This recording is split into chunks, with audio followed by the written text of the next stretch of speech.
discouragement plus doubt equals hopelessness. At sabi po ni Lucifer, yan yung last resort ko. Kasi kapag ginamit ko yan, parang patay na ang tao. Kapag kasi nawala ng pag-asa ang tao, wala na siyang pagnanais na mabuhay. At kapag ayaw ng mabuhay ng tao, hindi na siya gagawa ng kasalanan. Kaya mas maganda na gamitin mo yung pabango ng pagnanasa. Yan yung nakakasira ng ugali pagkatao ng isang tao. Mas magandang gamitin mo yung kutsilyo ng galit kasi habang merong galit, ang tao makakapanakit. Gamitin mo din yung kutsara ng katakawan para dumami pa yung mga makasarili, yung mga ganid. Kapag ginamit mo kasi yung martilyo at yung mga pakong yan, kapag nasiraan ng loob ang tao, kapag nagduda siya, wala na. Tapos na. Hindi mo na makukuha ang kaluluwa ng tao.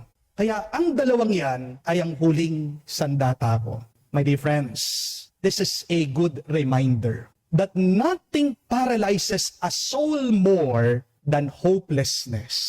Ito po ang ginawa ng demonyo sa mga alagad sa Kalbaryo. Nung pinako ang ating Panginoong Hesukristo sa krus, nawalan daw ng pag-asa ang mga apostol. Tumakbo sila, nagtago sila, tumigil sila. Sa pagkamatay ni Jesus, parang naging bangkay din ang mga alagad. Hindi naman silang pinatay pero sa pagkamatay ng ating Panginoong Hesukristo, para bang pumanaw na rin sila. Parang namatay din yung kanilang panaginip at tuwa. Kaya nga po sa ating ebanghelyo, narinig natin, yung mga alagad, bumalik sila do sa dati nilang gawi, dati nilang pamumuhay, dati nilang trabaho. Nangisda daw sila. But at the lowest point of their life, the risen Lord appeared to them again. Nung daw nakita pa nga ni San Juan ang ating Panginoong Hesukristo sa dalampasigan, napasigaw siya. Sabi niya, ang Panginoon yon! It is the Lord. At doon lang sa narinig ni San Pedro, natauhan siya, nabuhayan ang ibang alagad. Lumakas ang loob nila. Ito po ang mabuting balita. Sa pinakamadilim na bahagi ng ating buhay, doon magpapakita si Jesus. Mga kapatid, magandang tanungin ang ating mga sarili ngayon. Ano ang mga sitwasyon sa aking buhay na parabang wala ng pag-asa? Bakit ba kayo nawawala ng pag-asa minsan? Dahil ba nawalan ka ng trabaho, tumataas ang presyo ng mga bilihin, ng krudo, tapos patong-patong pa yung mga utang mo, ang malungkot na kwento. Yung iba nga, nangungutang para may pambayad ng iba nilang utang. Paulit-ulit na lang, ganyan yung buhay. Puro utang, bayad, bayad do sa utang. Parang walang katapusan. Kaya nga minsan nagtatanong sila makakaahon pa ba kaya ako? Makakabawi pa kaya ako? Hanggang ganito na lang ba ang aking buhay? Napakamalas ko naman. Kakasira din naman po ng loob. Di po ba? Pag nalaman mo, ay cancer ka. Ulit-ulit ka, pabalik-balik sa ospital, sa mga doktor. Minsan nauubos na yung pera mo. Nagsisimula ka magduda. Gagaling pa ba ako? Nakakapanghina din naman po ng loob. Kapag yung minamahal mo, paulit-ulit din sa pagkakasala. Araw-araw na lang. Sinasabihan mo, pinapaalalahanan mo. Pero ganun pa rin. Nagpapatuloy. Parang araw-araw, mas lumalala yung kanyang ugali. Nagtatanong ka, nagdududa ka. Magbabago pa ba kaya siya? Sakit din naman po, no? Kapag yung anak mo, alam mo, hindi na babalik kasi pumanaw na siya. Minsan, may mga ibang magulang na namatayan po ng anak. Ayaw nilang umuwi sa kanilang mga bahay kasi ayaw nilang makita yung kwarto ng kanilang mga anak na walang laman. Ayaw po nilang tingnan yung mga larawan na nandun sa salas. Kasi nasasaktan ang puso nila. Napapatanong sila, giging masaya pa ba kaya ako? Aminin po natin, minsan at madalas nadi-discourage din tayo sa nangyayari sa ating bansa. Ilang buwan na po, alam natin na merong flood control scandal. Pero meron bang mga malalaking tao, mga mataas sa posisyon sa gobyernong nakulong na? Di ba wala? Mag-iisang taon na. Bilyon-bilyon ang nawala sa ating pera. Daming mga tao, naghihirap, walang makain.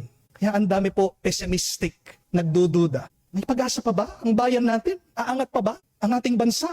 Mga kapatid, mag-ingat po tayo. Kasi kapag nararanasan natin ang panghihina ng loob, at yan ay sinasamahan mo ng pagdududa, diyan na pumapasok ang kawalan ng pag-asa. Be careful. When your discouragement meet your doubt, there will be hopelessness. Okay lang naman po kung tayo masiraan ng loob paminsan-minsan. Okay lang naman po kung tayo ay nagdududa paminsan-minsan. Pero sana, huwag mawawala ang ating pananampalataya sa Diyos. Kahit katiting lang. Dahil ano ang sabi ng ating Panginoong Hesukristo, kung meron kang maliit na pananampalataya, kahit na isang buto ng mustasang pananampalataya, masasabi mo sa bundok, umalis ka, gagalaw, ang bundok na yan. huwag ka mawawalan ng tiwala sa Diyos. At ano ang tanda ng iyong tiwala? Yung magpatuloy ka, magkasusuko. Kung susuko ka, sumuko ka sa Diyos. At ang mabuting balita, sa gitna ng ating mga kabiguan, sa gitna ng ating kawalan ng pag-asa, diyan dumarating ang muling nabuhay na Panginoong Jesucristo. Imbis na salubungin mo ang iyong lungkot, imbis na yakapin mo ang iyong pagdududa, bakit hindi mo salubungin, yakapin ang presensya ng Diyos sa iyong buhay? Nandiyan na sa harapan mo eh. Hindi mo kailangan makita. Ang kailangan mo ay pananampalataya. Dahil pag meron kang pananampalataya, magiging maliwanag ang iyong mata. Faith opens your eyes to the presence of the risen Lord. Amen? Hindi mo kailangan ng malakas sa pananampalataya. Kahit na mahina pananampalataya, sapat na yan. Yan ang gagamitin ng Diyos para palakasin ka niya sa iyong panghihina. Kaya nga po mga kapatid, kung ikaw ay nawawala ng pag-asa ngayon dahil butas ang iyong bulsa, dahil butas ang iyong puso, dahil magulo ang iyong isip, patuloy ka lang.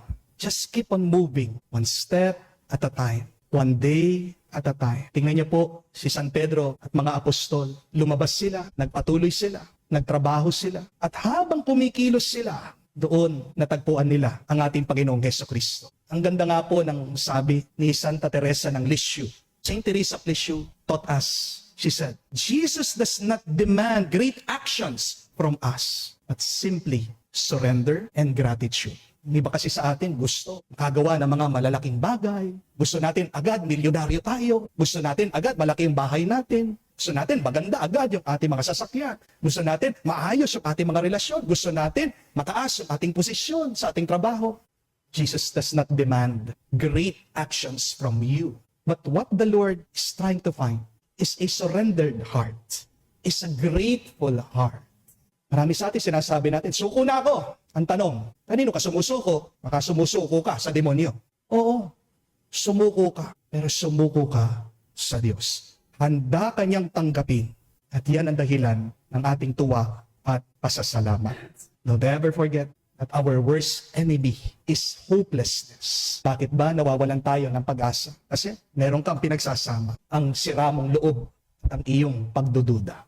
Naway maging pinakakaibigan nating magpapalakas sa atin. Yung ating pananampalataya, kahit na yan ay mahina, basta't totoo lang ang iyong tiwala sa Kanya. Amen?